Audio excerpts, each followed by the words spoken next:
You know what the worst part, one of the worst parts about being in the Marine Corps was? Because this is going to come back to DEI. Stay with me. It's going to be about DEI and cultural Marxism and the culture wars where we're at right now. Just stay with me. But one of the things that bothered me the most about the Marine Corps was this: Fire Watch. You ever heard of that before? Every Marine's nodding his head. But here's what Fire Watch is.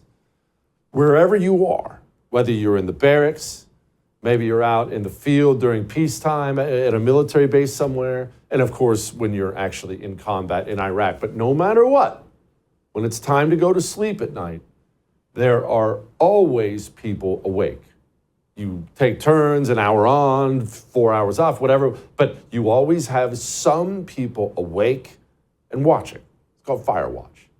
And I hated it.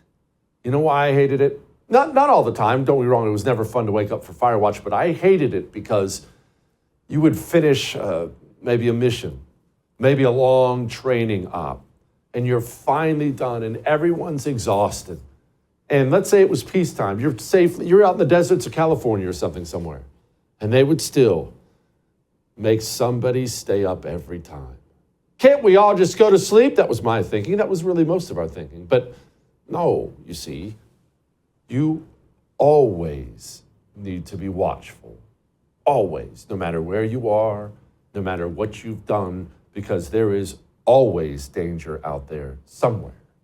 Right now, we are getting great things out of the Trump administration. I am so impressed so far. Trump 2.0 is so superior to Trump 1.0. I'm not even sure they're the same human being at this point in time. Speaking clearly, overwhelmingly, getting things done, talking about two genders right away.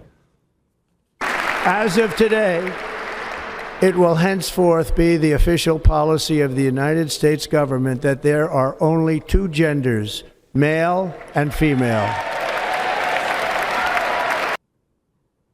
Yes, speaking clearly, getting things done. And we're watching all these news stories out there about how they're eliminating DEI from every single government department. It's not just the federal government. In the corporate world, DEI, their departments are shuttering day and night. Universities across the country are closing their DEI, all this anti-white man racist filth that is spread through this country. It's closing, it's closing, it's closing.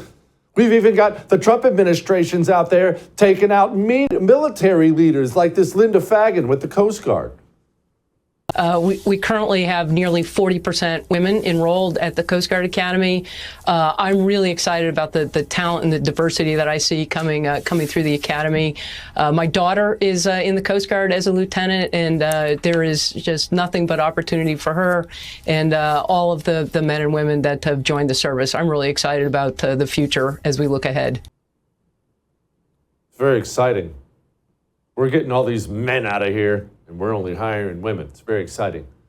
But she's fired now, and so I'm seeing a lot of this from our side. DEI is dead. We finally did it. DEI is dead. It's over. Listen, now is a time to be happy, celebrate, and be hopeful, but you still have to have a fire watch. You still have to be watchful and aware.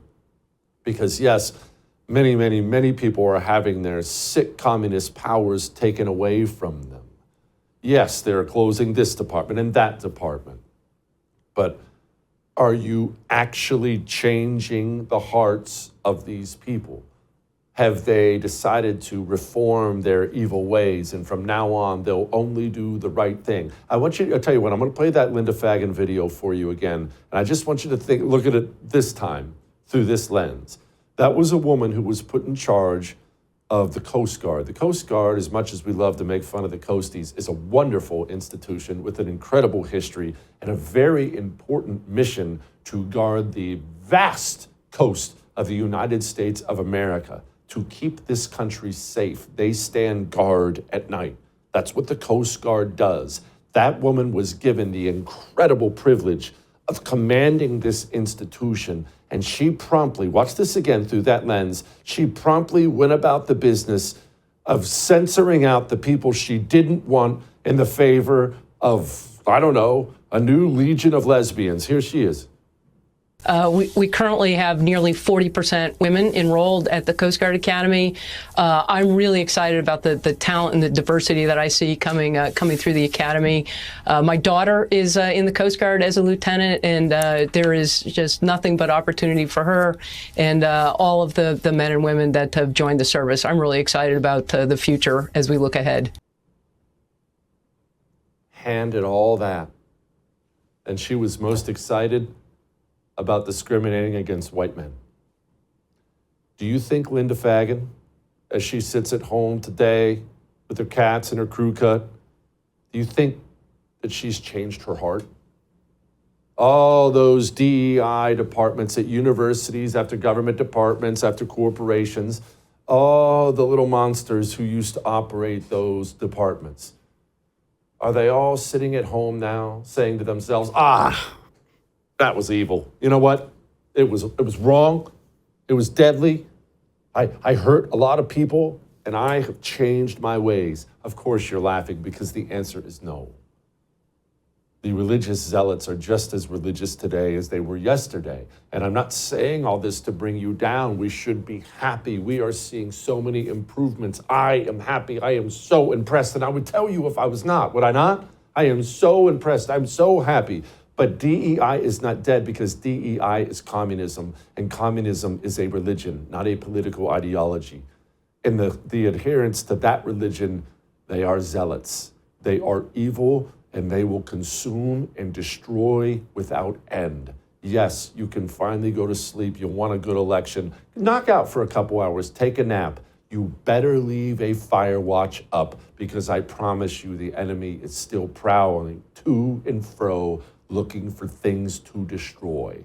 They haven't gone anywhere. They might be a little quieter right now. They might be crying in their Subaru Outbacks, but I promise they haven't gone anywhere. All that may have made you uncomfortable, but I am right.